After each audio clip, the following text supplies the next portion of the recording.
toda essa questão, essa discussão, ela surge ou ganha ênfase exatamente por conta de um projeto de lei, que é o projeto de lei 7.645 de 2014, é um projeto de lei na Câmara, e já foi enviado para o Estado, para o Senado, renumerado, então, para o projeto de lei da Câmara 148 de 2015. Esse projeto de lei, ele já está aprovado e aguarda apenas inclusão na ordem do dia para ser votado. O que esse projeto de lei faz? Ele altera, né, o artigo 18 do Decreto-Lei 667, de 1969, que é o decreto que reorganizou as polícias e os corpos de bombeiros militares, né, no ano de 1969. E esse decreto, ele diz no artigo 18 que as polícias militares serão regidas por regulamento disciplinar à semelhança do regulamento disciplinar do Exército e adaptado às condições de cada corporação. O que significa isso? Significa, num primeiro momento, que por ser, né, inclusive, por disposição constitucional, uma força auxiliar e reserva do Exército, as polícias militares, elas guardam as mesmas semelhanças com a força terrestre. Entretanto, não só em virtude da diversidade de características, de peculiaridades de cada Estado, mas principalmente com o advento da Constituição de 88, em que as polícias militares ficaram submetidas, já eram, mas foi reforçada a sua estar abaixo da autoridade do governador do Estado, subordinadas diretamente ao governador do Estado, elas mantêm, então, essa característica militar.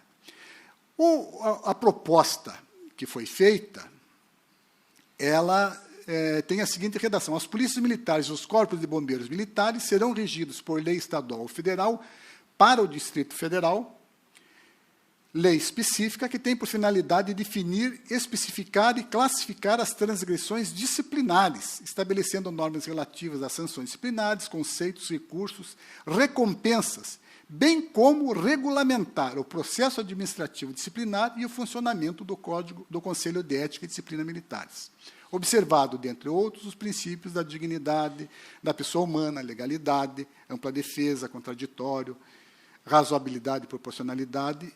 E, por último, inciso 7º, vedação da medida restritiva de liberdade. Percebam que eu destaquei as letras, porque, além dessa prisão, da extinção da prisão, ele acaba regulamentando um conselho de ética que o projeto de lei não diz exatamente como que funciona. Ok. Bom, essa discussão ela já vem de longo tempo, e com certeza ela existe aqui também em Santa Catarina.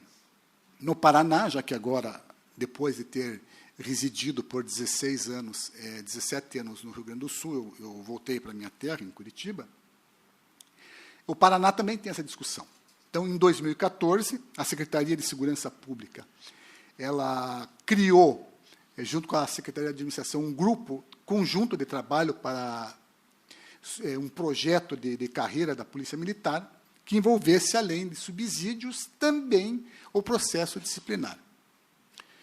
Não se sabe exatamente quais foram os motivos, mas, né, até a nossa Comissão de Direito Militar da OAB, na época, que era transitória, hoje ela é permanente, acabou acompanhando e participando dessa discussão.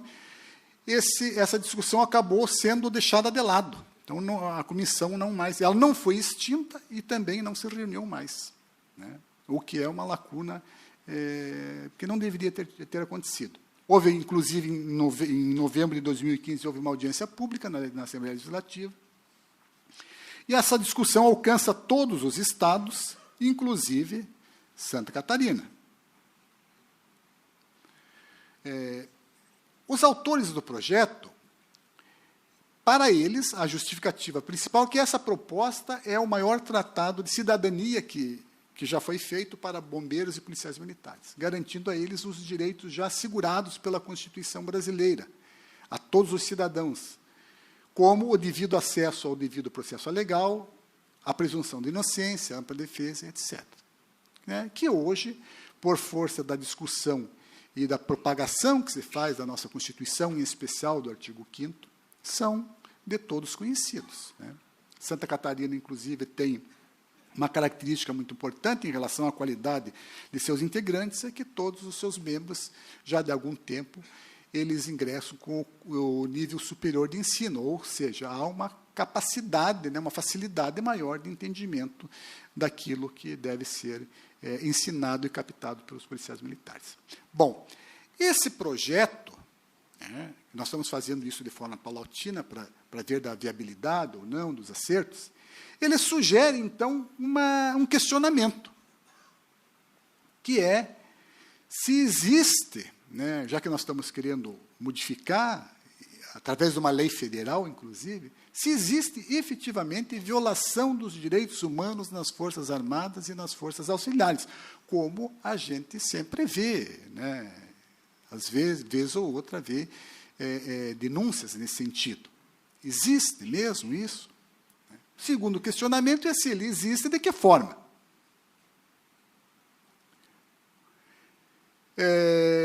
Um segundo questionamento seria se esses regulamentos disciplinares, se eles estão violando os direitos fundamentais dos militares brasileiros. Não podemos esquecer que hoje, né, por conta do inciso 35 do artigo 5º da nossa Constituição, vige o princípio do livre acesso ao judiciário, né? Então, não se aceita barreiras para que qualquer pessoa, civil ou militar, ele possa ascender ao judiciário, discutir um direito que ele entenda que ele foi violado ou que está lhe sendo negado de alguma forma. E o último questionamento é se existe uma reação da sociedade militar frente à garantia dos direitos fundamentais. Essa pergunta, a resposta a essa pergunta, se ela for, por exemplo, positiva, eu acredito que não, implicaria em dizer que a instituição militar é contra os direitos humanos e é uma instituição que despreza os direitos humanos e que promove atos que venham a tolhê-los de alguma forma. Já de algum tempo, né, as polícias militares mantêm, inclusive, em seus currículos, suas grades curriculares, a disciplina específica de direitos humanos, né? Policiais militares cometem alguma arbitrariedade? Sim, cometem, né? Nós não podemos negar, mas, com certeza, elas são responsabilizadas. A natureza do serviço, a exposição diária ao perigo, o estresse, né? Imaginem, por exemplo, que, durante o mesmo dia, o policial militar ele chega no quartel de manhã, e em alguns locais, hoje ele sai, não sabe se vai voltar, porque o Brasil é o país onde mais matam policiais militares no mundo, né? Ele atende a uma ocorrência de um assalto a banco. Chega lá, assalto a banco, refém, tiroteio, etc. De repente, ele pega e sai dali e vai atender uma parturiente. Porque, para aqueles que desconhecem, cerca de 60%, pelo menos, das ocorrências que são atendidas diariamente pela Polícia Militar são de natureza assistencial, por uma falha do Estado.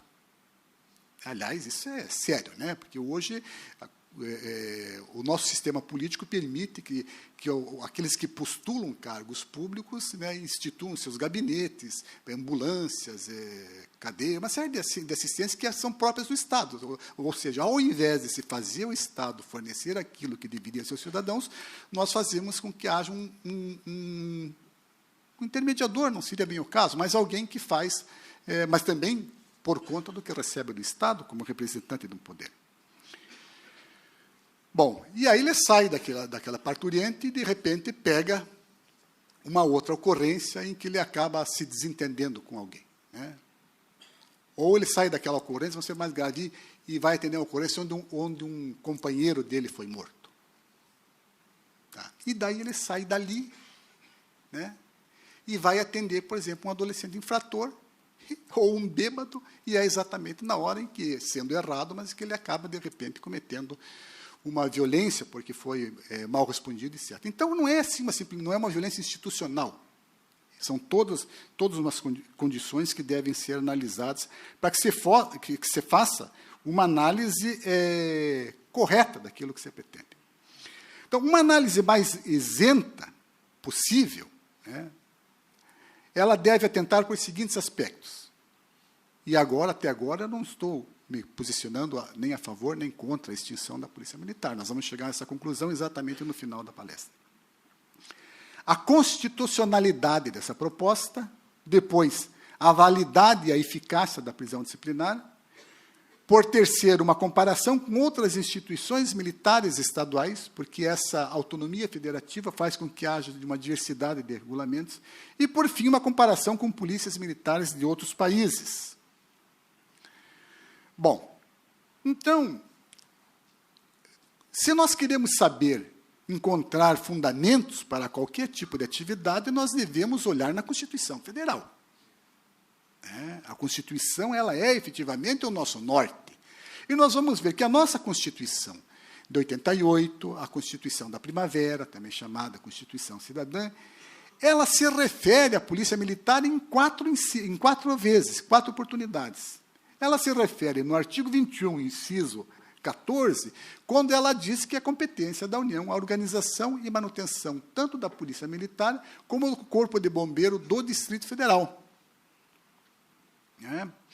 No artigo 22, inciso 21, e esse aqui nos interessa, ele foi destacado porque ele é apontado como uma justificativa para a proposta que foi feita, ele trata da competência legislativa da União.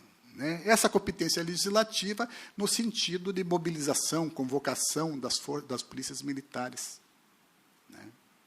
como forças auxiliares do Exército. Já quando se fala em mobilização, entenda-se, mobilização da Polícia Militar pelo Exército, já que ela é força reserva e auxiliar do Exército.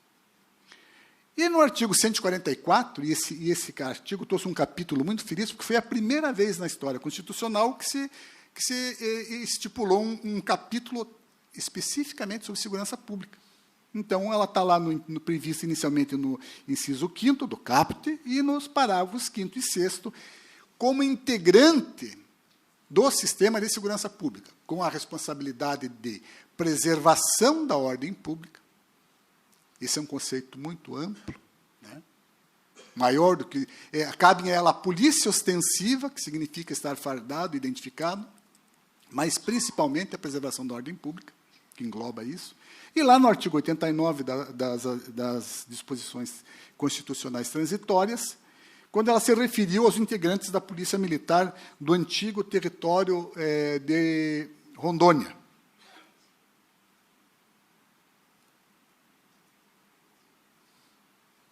Não sei se eu pulei um aqui. Tá.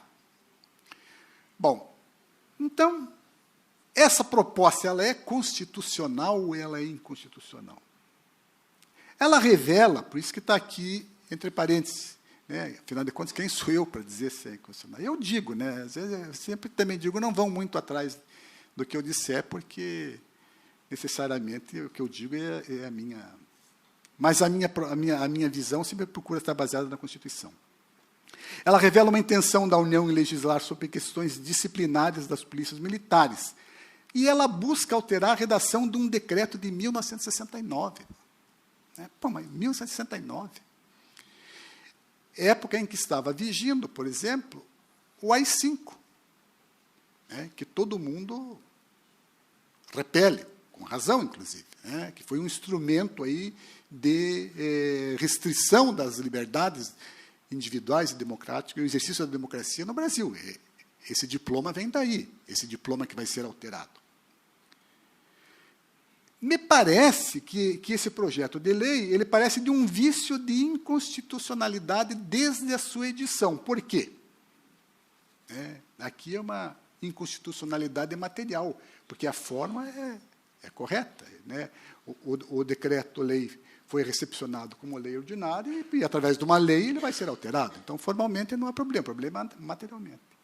Ora, esse inciso 21 do artigo 22, ele diz com meridiana clareza que compete privativamente, a competência privativa da União, legislar sobre normas gerais de organização, efetivos, material bélico, garantias, convocação e mobilização das polícias militares e dos corpos de bombeiros militares. Então, percebam que esse inciso 21 ele está voltado especificamente para a condição da Polícia Militar como força auxiliar e reserva do Exército. Essa expressão força auxiliar e reserva do Exército, ela vem de 34, né, 1934. Não significa que a Polícia Militar é a reserva, aquela que está no banco do reserva, não é isso. Ela é força reserva, porque ela é uma força que, em sendo necessário, em caso de agromoção, estado de sítio, guerra externa, ela vai ser convocada, ela está pronta para ser empregada. E, para isso, ela vai ser mobilizada, ela vai ser integrada ao Exército Nacional e comandada, inclusive, pelas autoridades do Exército. É isso que significa essa mobilização. Mas, afinal, o que é esse Decreto-Lei 667? Esse decreto, como eu disse, em 69, ele buscou reorganizar as polícias militares. Mas não foi a primeira vez que se fez isso. Isso já foi feito em 1934, né, pela Lei Federal 196, acho que 192, que foi a 92, né, 192, obrigado, Coronel, que procurou organizar as polícias militares.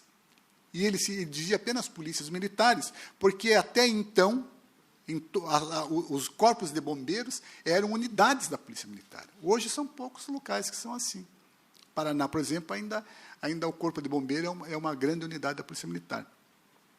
E em 1967 houve o segundo ato, já em pleno governo militar, de reorganização das polícias militares e dos corpos de bombeiros militares. E em 69, daí já se falava em polícia militar e corpo de bombeiro militar, porque já existiam estados que eles estavam separados, e hoje só existem 4, né? É o Paraná, São Paulo, Bahia e o Rio Grande do Sul. Rio Grande do Sul e Bahia já separaram. Então, são apenas 2 estados em que o bombeiro pertence à Polícia Militar. Bom, então, esse decreto, o decreto de 67, por exemplo, ele teve um papel importante, porque ele criou, em 1967, foi criada a Inspetoria Geral das Polícias Militares. Então, a Inspetoria, ou como é conhecida, ela existe ainda, mas não com a força que tinha antes, a IGPM, ela controlava as polícias militares, né? Então, os inspetores, os generais inspetores iam em todas as unidades da federação fazer inspeção das polícias militares. Então, o Exército efetivamente controlava as polícias militares. Hoje, a IGPM ainda existe, mas ela está com um papel reduzido exatamente em razão da autonomia estadual. Então, hoje basicamente, a IGPM ela atua na preparação daqueles policiais militares e bombeiros militares que vão prestar missões na ONU. Né? É feito pela IGPM. Bom, tanto o Decreto-Lei 667, que reorganizou as polícias militares e os corpos de bombeiros, como o Decreto Federal 88.777, de 83, chamado de R200, que é o seu regulamento, eles ensejam uma análise, hoje, com os olhos na Constituição Federal de hoje. Né? Então, é a própria Constituição que estabelece essa competência para a lei específica. Então, essa lei específica, que o projeto de lei que está alterando o Decreto-Lei 667 se refere, ela já está prevista na Constituição. Ela está prevista no parágrafo 3º, no inciso 10 do parágrafo 3º do artigo 142 para o Exército, com remissão no parágrafo 1º do artigo 42 para as polícias e bombeiros militares. O que trata essa lei? Ingresso na força, limites de idade, estabilidade e outras condições de transferência do militar para a inatividade, os direitos e deveres constituem o núcleo dos códigos disciplinares, remuneração, prerrogativas e outras situações especiais dos militares consideradas peculiaridades de suas atividades, inclusive aquelas amparadas por força de compromisso internacional e de guerra. Então, a Constituição Federal já está dizendo hoje que quem vai tratar dessa questão, inclusive dos códigos disciplinares, é a lei estadual específica, e não uma lei federal, já que os nossos estados têm uma autonomia federativa. Bom, isso aqui parece aquelas Brasília álcool de 1980. Aí. Cansei de empurrar aquelas Brasília. Então, uma inconstitucionalidade material, né? Ainda que a forma pretendida esteja correta, como eu já disse anteriormente, porque os decretos-leis anteriores à Constituição, eles foram recepcionados como leis ordinárias e devem ser alterados por lei ordinária, ainda que qualquer membro da Câmara, do Senado, eles possam propor lei ordinária, a matéria contida em si mesmo, do meu ponto de vista, não encontra amparo constitucional. Independente disso, ela está sendo aprovada. Essa inconstitucionalidade ou não foi detectada ou foi deixada de lado, né? Não vamos dizer que as leis saem do parlamento sem nenhum problema, que se fosse assim não tinha tanta ADI, né? Não se discutia, bastava fazer a lei. Pronto. Então, o que nós temos aqui, o que esse gráfico representa aqui? Ele representa que, na realidade, as polícias militares e bombeiros e forças armadas, eles estão num sistema constitucional de freios e contrapesos, né? Tutelando a defesa nacional, que é a nossa soberania, e a segurança pública, né? Que é a segurança voltada internamente. Então, nós temos aqui, enquanto supremacia da nação, nós temos as polícias e os corpos de bombeiros como forças auxiliares e reserva do Exército. E elas são forças auxiliares e reservas do Exército só quando tiver interesse de supremacia da nação. Porque, em relação à segurança pública, as polícias militares não são força auxiliar de ninguém. Elas são as legítimas titulares da preservação da ordem pública, da mesma forma que o Corpo de Bombeiro, da Defesa Civil e de todas aquelas operações que estão previstas lá na Constituição e nas leis infraconstitucionais. E nós temos uma supremacia estadual. Nessa supremacia estadual, as polícias e os corpos de bombeiros estão subordinados aos governadores, né?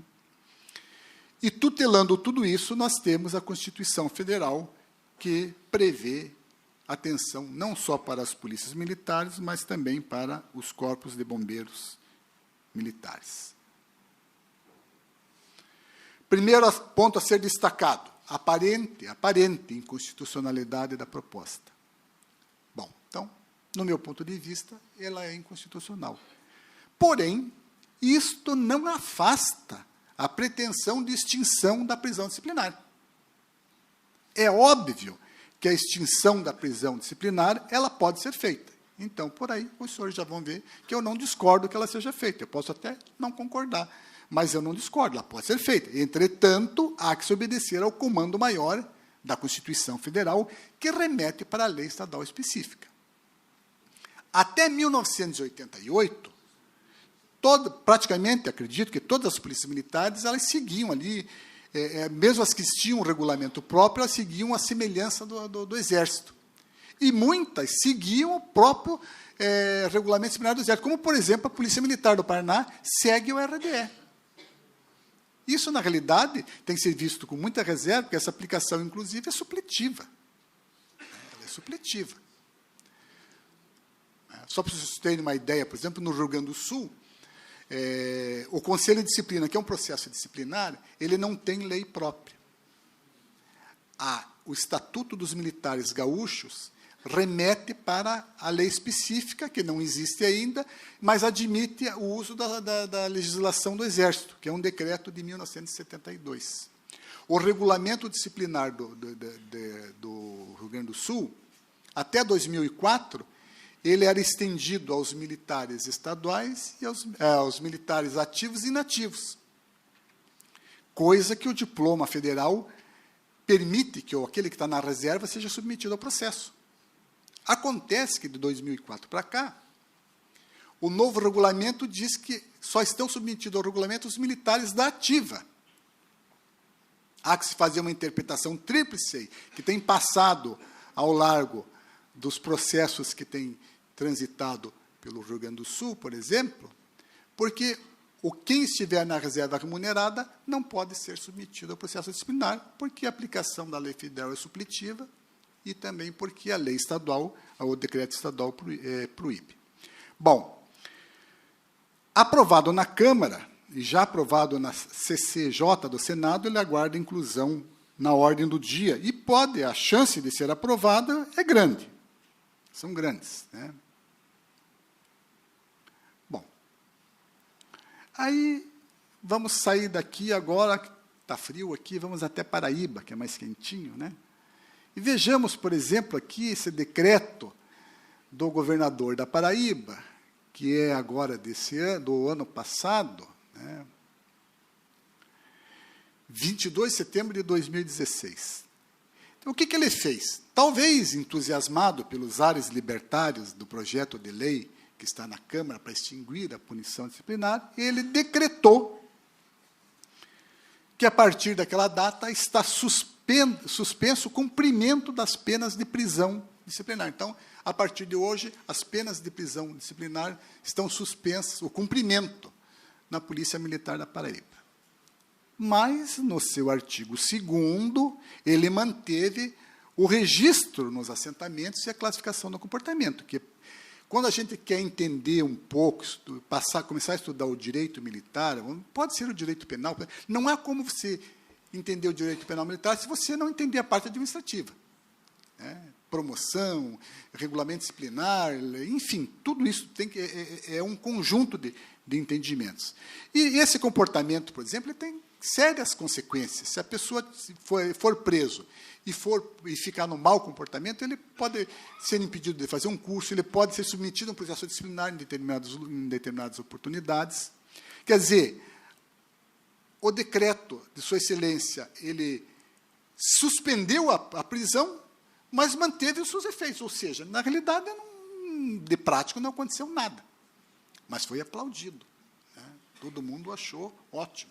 Foi uma coisa, mas na prática, a pessoa pode ser punido, nem saber que está punido, quando vê, está sendo mandado embora, e não ficou preso. Bom, outra coisa que foi esquecida é que a Polícia Militar da Paraíba, ela tem um regulamento que é por decreto, de 1981, a semelhança do Exército. Aliás, essa é uma discussão que existe, se os regulamentos disciplinares eles devem ser editados por decretos ou por lei, tendo em vista que o artigo 5º, inciso 61, diz que ninguém será preso em flagrante delito ou por ordem da autoridade judiciária competente, escrita e fundamentada, a não ser nos casos de crimes militares próprios e transgressões disciplinares, previstos em lei. Agora, as transgressões também são lei ou não? Essa é uma discussão grande que hoje nós não temos tempo para fazer, mas tudo bem. Mas o governador, se ele queria acabar com a prisão, bastaria esse decreto que ele fez, suspendendo, ele podia simplesmente ter extinguido. Essa é uma das vantagens do regulamento por decreto. Vai depender, é mais fácil, é a vontade do governador, tal, etc. Ele tem vantagens e tem desvantagens. Ele pode ser também facilmente, se o regulamento é bom, ele pode ser facilmente alterado e tornado ruim por um simples decreto. E a lei é a mesma coisa, a lei é mais complexa, se ela for boa, tudo bem, mas se ela for ruim, para alterar, é muito mais complicado. Só que ele esqueceu do Corpo de Bombeiro, que também são subordinados. Então, o Corpo de Bombeiro está separado da PM na Paraíba desde 2007. E agora? Aí, como eu tenho contatos no Bombeiro da Paraíba, e aí, como é que está a questão? Já foi acertado a situação? Não, não foi, mas o Corpo de Bombeiro também está suspenso. Da Polícia Militar, por decreto do bombeiro, do governador, e no bombeiro, por assimilação, né? Estendeu-se, assim, assimilação institucional. Bom, aqui é só para relaxar um pouquinho. Como é que era antigamente, né? Lá no Paraná. Então, veja, em 1895, prisão, né? Prisão e rebaixamento. O negócio não era fácil, não. Determino seja rebaixado de posto por 8 dias e preso em célula a pão e aguardente. Quer dizer, tá bom, né? Claro, imagine, pão e guaraná, não tem condição, né? Pão seco, né? Pão e aguardente, Por igual tempo, o cabo da esquadra da 3ª Companhia, Manuel José da Silva, por ter se apresentado na formatura da banda de música em estado de embriaguez, a tal ponto de não poder tocar sua parte, ele era da banda, né? Conforme a parte dada pelo mestre da música. Então você gosta de... Chegou bêbado, vai agora 8 dias a pão e aguardente, né? Então, a grafia aí é a grafia original da época, isso aí consta lá no Museu da Polícia Militar. Vocês vejam que eu fiz aí um périplo para poder... Quando eu entrei na Polícia Militar, na Academia do Guatupé, em 75, quando você era punido, primeiro você cumpria a prisão. Depois recorria, é interessante, né? Hoje, bom, né? Hoje não, tem recurso, mas naquele tempo não. Estou preso, então cumpre. E ninguém discutia, não podia discutir também. Eu, como oficial, nunca fui punido. Deus me ajudou, né? Fiquei 12 anos na rua. Mas, como aluno, eu não sei como é que eu consegui me formar, porque eu tinha sérios problemas por querer discutir as ideias. Quando eu vejo meu neto discutindo comigo, assim, tentando me provar o contrário do que eu falo, não, vô, mas não é assim. Então, era assim lá, mas lá não tem. Então, considerações quanto ao resultado, só para nós entendermos. Essa pena de prisão disciplinar, na realidade, e aqui eu me baseei num livro do qual o professor Cícero Coimbra atuou, que é comentários ao regulamento disciplinar da Polícia Militar de São Paulo, né? Então, está lá no livro essas espécies de punição disciplinar. Então, essas punições elas podem ser de restritiva de liberdade, que no caso é detenção, permanência de disciplinar ou prisão, nós vamos ver que é uma variação de terminologia. Ela pode ser admonitória, advertência ou repreensão, pode ser restritiva de direito, a proibição do uso do uniforme, ela pode ser exclusória, demissão, expulsão e reforma administrativa, e ela pode ser pecuniária, quando implica em desconto dos dias passados, suspensos ou detido, né? Se ele está detido, não conta o tempo dele, e ainda por cima, ele mexe no bolso dele. Bom, algumas polícias e corpos de bombeiros utilizam o regulamento disciplinar do Exército, por exemplo, a Polícia Militar e o Bombeiro do Paraná. Não sei porquê também, né? Nessa altura do campeonato. Eles têm, por exemplo, uma lei do processo administrativo, que é de 2010, que é uma lei, então, consentânea, mais moderna, etc., já prevendo interrogatório do acusado por último, entrega do alibelo antecipado, todas aquelas questões que dão discussão, a lei mas o regulamento disciplinar não tem jeito. Então, no regulamento disciplinar do Exército estão previstos a advertência, que é a forma mais branda, consistindo numa censura verbal, a repreensão, que é a censura enérgica do transgressor, e ela é escrita, né? A advertência é só verbal, mas a repreensão é escrita. O impedimento disciplinar, que é a obrigação dele não se afastar da organização militar, sem prejuízo de qualquer serviço. Detenção, que é o cessamento da liberdade sem encarcerá-lo. Prisão disciplinar é a obrigação dele permanecer em local próprio e designado para tal. Então, nas Forças Armadas, eles levam em conta o posto, a graduação do militar, né? Geralmente, aí, prisão e soldados só, praticamente, que ficam cabo. A maioria dos quartéis, hoje, quase não tem mais prisão no Exército, mas muitos têm ainda. Prisão, que eu digo, é xadrez, né? Na Polícia Militar também não. Lá no Paraná tinha, era no QG, um xadrez no QG. Então, coisa mais grave, ele ia para o xadrez mesmo. Você não fica preso no quartel, não. Na prática, ele acaba ficando preso no quartel. Licenciamento e exclusão a bem da disciplina, que é o afastamento ex officio, e em decorrência dos processos administrativos ou condenação por crime militar, existe ainda a pena de demissão e exclusão de oficiais e praça, em consequência da perda do posto e da patente e também da graduação. Então, via de regra, são essas as punições.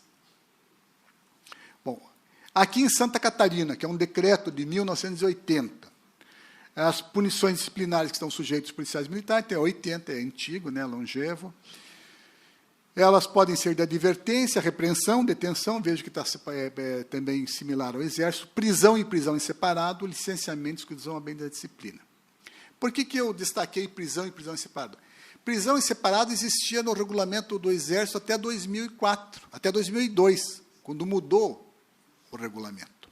né? Essa prisão em separado era uma coisa muito cruel mesmo. Por quê? Porque, às vezes, ela podia ser, antigamente, um instrumento para prejudicar alguém. Então, eu cheguei a ver comandante dizer assim, por exemplo, cometeu alguma coisa. E o cara estava no bom comportamento, não tinha nada. Mas o comandante achava que era grave. Não, mas então eu vou dar uma prisão. Sim, quantos dias? 2. Mas só 2, sim, um em separado. Porque o fato de serem separados levava automaticamente para o mau comportamento. E isso tinha, e tem ainda o mau comportamento, consequências muito graves. Então, essa prisão em separado foi extirpada do RDE, né, e não existe mais. E o licenciamento a bem da disciplina para as praças, e essas punições disciplinares não podem ultrapassar de prisão e detenção de 30 dias. Né? 30 dias é o prazo máximo. Aí diremos nós, puxa, mas 30 dias preso, que maldade, né? Há diferenças terminológicas entre as forças militares estaduais. Como os estados, as polícias militares ganharam, vamos dizer assim, uma certa autonomia, os estados, em legislar sobre muitos estados passaram a ter regulamentos próprios. São Paulo, por exemplo, que é, inclusive, uma lei complementar. Muito mais difícil de alterar do que uma lei comum, ou do que um decreto. Então, lá tem permanência disciplinar, em que ele ficará na OPM sem estar circunscrito a determinado comportamento, comparece a todos os atos para instrução, idem para o Código Disciplinar do Ceará, também no seu artigo 17 e 18. Em São Paulo, essa permanência pode ser convertida em prestação de serviço extraordinário. Então, vejo que é uma evolução. São penas que não existiam antes. Então, ele pode converter, a pedido dele, em prestação de serviços extraordinário, interno e externo. Temos a detenção, que está previsto no artigo 28 do Exército. Ela permanece no alojamento ou outro local determinado, comparece aos atos de instrução e serviço. Tem a detenção da Polícia Militar de São Paulo, em que ele fica retido do quartel, sem participar de qualquer serviço. E no Ceará seria a custódia disciplinar. Percebam que nos estados, por exemplo, e isso está também em outros estados, existe uma certa preocupação em afastar esse termo prisão, né? Mas, de algumas formas, pelo menos em sentido amplo, ele vai ter essa conotação, na custódia disciplinar, etc., né? Permanência. E aqui em Santa Catarina, como ele segue o modelo do Exército, nós temos aqui lugares de prisão para oficial e aspirante, ou determinado pelo comandante no quartelamento, subtenente-sargento, prisão de subtenente-sargento, e demais praças, compartimento determinado, fechado ou determinado xadrez. Não sei se ainda tem xadrez aqui, mas a tendência é que não tenho mais. Mesmo porque eu estive em Pernambuco em 2012, com a Corregedoria Geral, e lá um dos problemas da prisão, por exemplo, é que a corporação evitava de prender porque não tinha como alojá-los e nem alimentá-los. Então, veja como a situação é complicada, né? Que ponto chegamos. Então, os governos estaduais, a pretexto, por exemplo, dessa humanização, esqueceram outras coisas, né? Os quartéis hoje já não têm mais guarda. Isso é coisa de milico, né? Guarda o quartel. Ontem mesmo, no garimpo, não sei em qual estado, aí no norte do estado, a Polícia Militar saiu para prender uns garimpeiros, o quartel ficou sozinho lá, no efetivo pequeno, tocaram fogo no quartel. Assalto um quartel é a coisa mais comum de quartéis da Polícia Militar. Por quê? Porque hoje não tem mais aquele sistema de guarda que existia antigamente, porque é feio, né? Mas não é feio. Um quartel que tem armas, que tem uma viatura, tem que ser bem guardado. Uma delegacia de polícia também.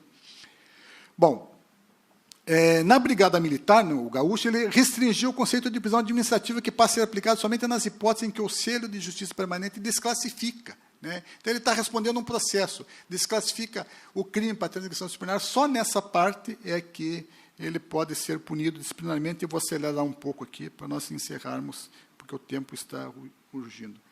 Em Minas Gerais foi extinta a prisão, né? É o único estado que realmente extinguiu, né, pelo Código de Ética, dos militares mudaram o nome também. Eu, particularmente, tenho sérias não diria, mas tenho várias restrições contra o diploma mineiro, né?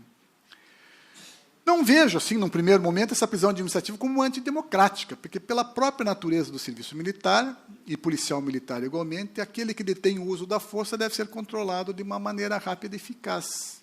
A Constituição Federal reconhece. Ele está lá, aceita a prisão disciplinar. O Pacto de San José da Costa Rica, que constantemente é lembrado, em vários, ele também admite essa possibilidade, né? Ele diz que, desde que esteja previsto na Constituição, nas leis, as pessoas podem ser presas. O CONASP, que é o Conselho Nacional de Segurança Pública, em 2012, ele editou uma resolução orientando que se extinguissem as prisões nas polícias militares, o CONASP. E o CONASP sugeriu uma mudança no artigo 18 do Decreto-Lei 667. E aí a gente percebe que deve ser essa a gênese do projeto de lei, né? Então, quando eu estive lá em 2012, Pernambuco, eles se manifestaram contra se manifestaram a favor da prisão, né? Responderam, a Secretaria de Defesa Social do Pernambuco respondeu que as penas privativas de liberdade são necessárias para a manutenção da hierarquia e disciplina. Lá em Pernambuco, eles têm o que eu acho um modelo, assim, em termos de atividade correcional, eles têm uma corregedoria única, que congrega Polícia Militar, Polícia Civil, Corpo de Bombeiro, o pessoal da Polícia Científica, todos no mesmo prédio. Então, cada representante dessa corporação é um subcorregedor, e eles têm um corregedor geral, que é alguém de fora do Estado. Tem que ser um bacharel de direito fora do Estado. E, em 2012, quando eu tinha ido lá, nos últimos 5 anos, até 2012, de todos os processos que culminaram em exclusão de maus policiais, apenas um tinha sido reformulado pela Justiça, o que demonstra que eles têm um efetivo de 200 pessoas, viatura, orçamento próprio, uma coisa muito bem investida, né? Por isso que funciona, inclusive. Também em Pernambuco, eles têm a pena de prisão. Em casos especiais, o comandante pode designar a residência, no caso de praça graduada. Aqui, praça graduada é uma expressão que a gente vê muito, né?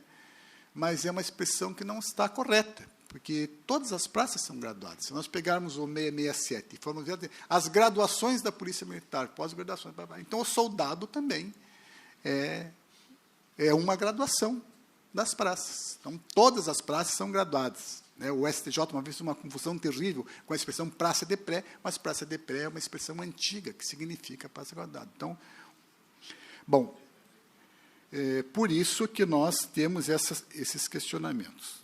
Aqui.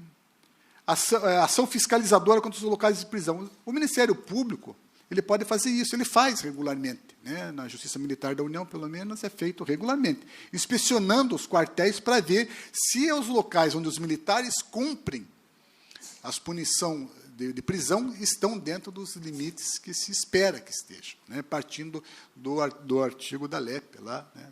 2,6 metros quadrados para frente, mas é muito mais do que isso.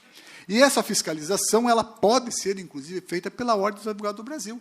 E isso seria uma atividade, inclusive, da Comissão de Direito Militar, né? A Comissão de Direito Militar, na realidade, às vezes há um entendimento errado, que ela vai, por exemplo, ela está criada para defender especificamente a instituição policial militar. Dependendo da situação, sim, mas ela vai depender da ordem democrática e jurídica no Brasil, no seu Estado, e também as prerrogativas dos advogados que ali atuam. Essa é a função dela, né? Mas, muitas vezes, ela vai fazer essa defesa daquilo que ela acha que está correto. Agora, avançando aqui. No direito comparado, nós temos, vejam que, no âmbito de Forças Armadas, as penas que dão maiores problemas em Portugal é a proibição de saída, o nome muda, mas tem mais ou menos a coisa, e a prisão disciplinar. A Constituição portuguesa admite a prisão de militares. A questão das penas privativas de liberdade, ela saiu do ordenamento português, né, e está colidindo com normas internacionais, como, por exemplo, a Convenção Europeia dos Direitos do Homem. Portugal aderiu à Convenção Europeia dos Direitos do Homem, mas com ressalva, para dizer que, se for prisão disciplinar, eles vão continuar mantendo essa possibilidade na Constituição Federal.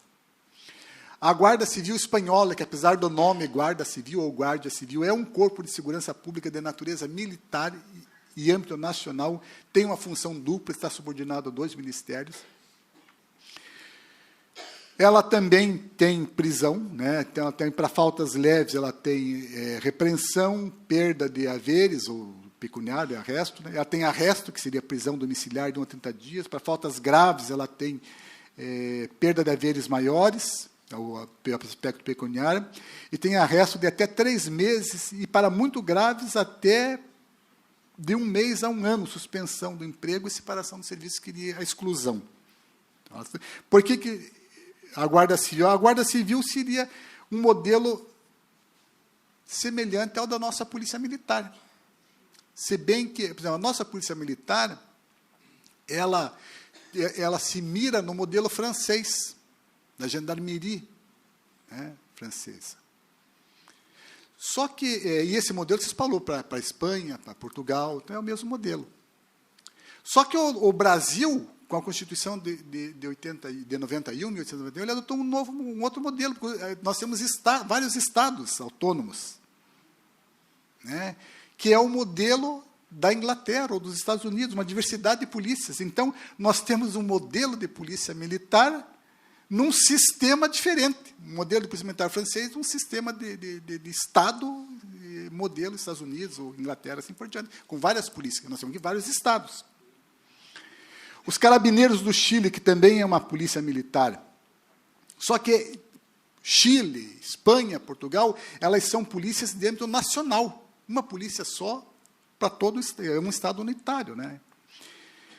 Também tem a prisão, o arresto, né? Ela depende da quantidade, depende do grau hierárquico do militar, pode ser aplicado, inclusive, ao civil, que eu acho meio demais até, né? Mas está em um processo de mudança. Todo o Chile, não só a Justiça Militar, os regulamentos também.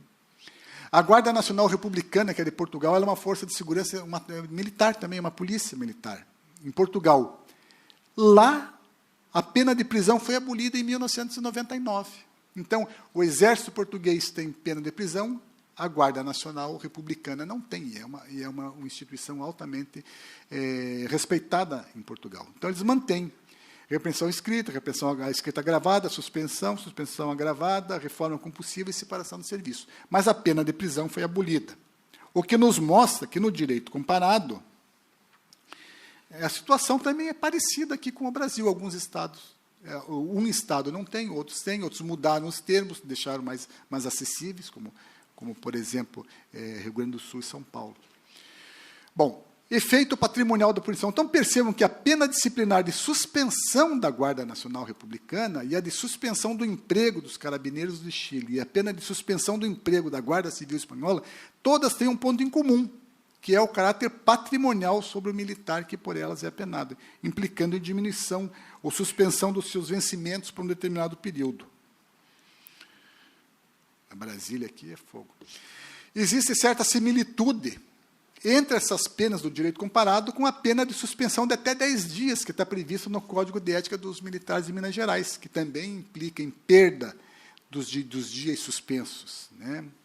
No mesmo sentido, a pena de detenção do regulamento disciplinar da Polícia Militar de São Paulo, que, além de restringir a liberdade, gera efeito secundário. Não fará jus a direitos e vantagens decorrentes do serviço, não contando o tempo de serviço e sofrendo desconto dos dias detidos. Ou seja, e também na custódia cautelar do Código Disciplinar do Ceará. Então, essa adaptação, ela ocorre tanto no Brasil, como ocorre também fora do Brasil, né? Então, por aí nós já podemos concluindo que, efetivamente, essa alteração ou mesmo extinção da prisão disciplinar, ela é possível. Mas, por favor, né, façam de acordo com o que a nossa Constituição prevê, né, para que fique, evidentemente, uma obediência à Constituição. Né? Então, o governador que quiser, ele pode fazer. A Constituição hoje já autoriza. A Constituição já autoriza. Né? Eu não acho certo que uma lei federal imponha aos estados aquilo que a própria Constituição vão ter que fazer contrabalancear as normas constitucionais, já que nós não podemos dizer que vai haver uma antinomia. Então, a conclusão, esse PL 7645 padece de vício de inconstitucionalidade na origem. A competência da União, que é referida nele, do artigo 22, inciso 21, não autoriza a legislar sobre direitos e deveres dos militares. A autorização que está na combinação do parágrafo 1º do artigo 42 com o artigo 142, parágrafo 3º, inciso 10 da Constituição Federal.